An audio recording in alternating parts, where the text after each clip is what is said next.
Nursery C থেকে তানিশা খাতুন। আসসালামু আলাইকুম। আমার নাম তানিশা খাতুন। আমি ক্লাস নার্সারি সিতে পড়ি। আমি একটি সূরা বলতে চাই। সূরাটির নাম সূরা লাহাব।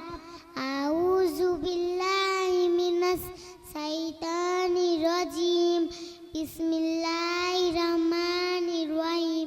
তাব্বাত ইয়াদা আবি লাহাবি ওয়া তাব।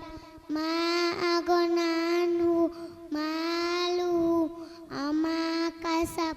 সায়াসলা নারান যাতা লাহাব। আমরাতুহু হাম্মালাতাল হাতাব। ফি জিদিহা হাবলুম মিন মাসাদ। আসসালামু আলাইকুম। খুব সুন্দর বলেছে।